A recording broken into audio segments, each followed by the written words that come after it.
Most people remember When Harry Met Sally as a romantic comedy. A road trip, two friends, years of arguments, and one very famous deli scene. But if that's all you see, you're missing what makes When Harry Met Sally one of the most perfectly constructed romantic films ever made.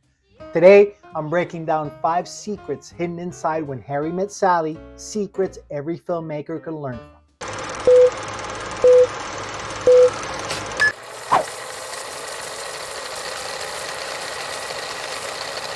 If you're new here, my name is Miguel Parga. I am the best-selling author of What They Didn't Teach You in Film School and Make Your Own Movies. And I've been teaching people how to make films that matter for the last 18 years. And the longer I teach, the more I realize something. Great films don't just entertain us, they teach us, if we know where to look. The first hidden secret of When Harry Met Sally is that it is structured around time. Not just plot, time. The movie spans 12 years of Harry and Sally's lives. They meet in 1977, they reconnect in the 80s, and the story unfolds across different phases of adulthood. And that structure is incredibly intentional, because the real question of the movie isn't, will they fall in love? It's, when will they fall in love? Early in the film, Harry believes men and women can't be friends. Sally believes relationships should be orderly and predictable. Both of them are wrong, but they don't realize that until life humbles them. Divorces happen, careers stall, loneliness creeps in. Slowly, the friendship becomes something deeper. Love isn't just about compatibility, it's about timing. And that's why the story needed 12 years. Because some people don't meet the right person. They meet the right person before they're ready. One of the reasons the dialogue in When Harry Met Sally feels so natural is because a lot of it came from real conversations. The screenplay was written by Nora Ephron, one of the greatest writers in Hollywood history. But many of Harry's observations about relationships actually came from director Rob Reiner himself, who was going through a divorce at the time. Reiner would talk about dating, heartbreak, and confusion. Ephron would listen, and she would write it into the script. That's why Harry feels so authentic. His pessimism, his sarcasm, his strange theories about relationships. They don't feel like screenwriting, they feel like things people actually say. And that authenticity grounds the comedy. Because the funniest lines in the movie don't feel like jokes, they feel like truth people recognize instantly. And that's the lesson here. The best dialogue doesn't sound clever, it sounds real. Throughout the film, we see a series of older couples sitting on a couch telling the story of how they met. At first glance, they seem like simple transitions between scenes, but they serve a deeper purpose. Those couples represent every possible version of love.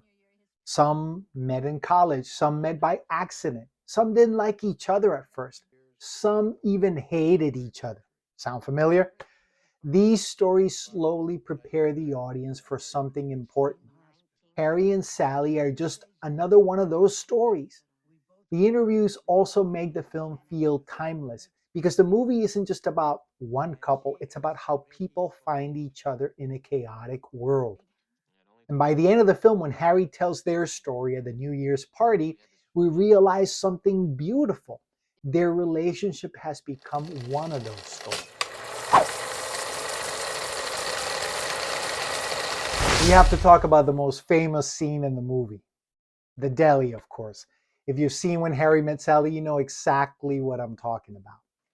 Harry claims men can always tell when a woman is faking an orgasm. Sally calmly proves him wrong. In public, very loudly. But here's the secret. The scene was partially improvised. Meg Ryan and Rob Reiner worked out the physical comedy together.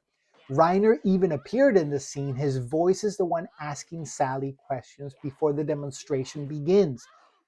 And the legendary final line, I'll have what she's having, was delivered by Rob Reiner's mother. But here's why the scene works so well. It isn't just funny, it reveals character. Sally isn't embarrassed, she's confident. Harry isn't offended, he's stunned. I'll have what she's having. In one scene, the film exposes the gap between male and female perspectives on relationships. That's great comedy. The joke isn't the noise, the joke is the truth behind it all. The hardest part of any romantic comedy is the ending. How do you make the final confession feel earned? Nora Ephron solved it with one of the most famous speeches in film. Harry runs through New York on New Year's Eve trying to find Sally.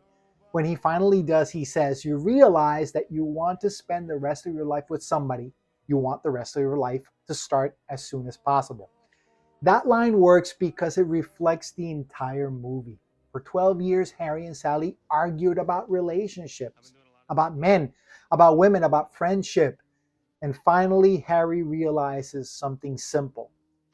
Love isn't about being right. It's about recognizing the person who makes your life better and saying it out loud before it's too late.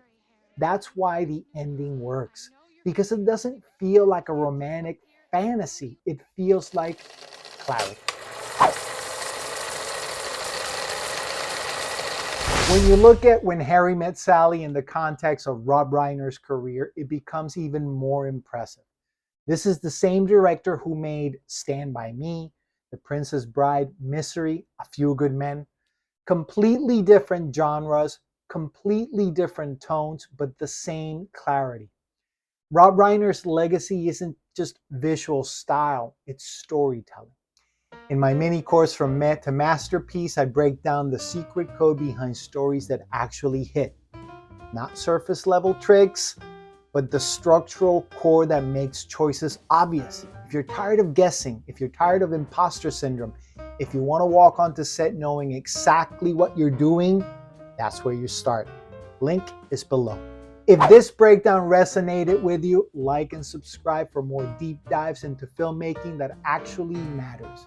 And remember, don't just direct your movies, direct your life.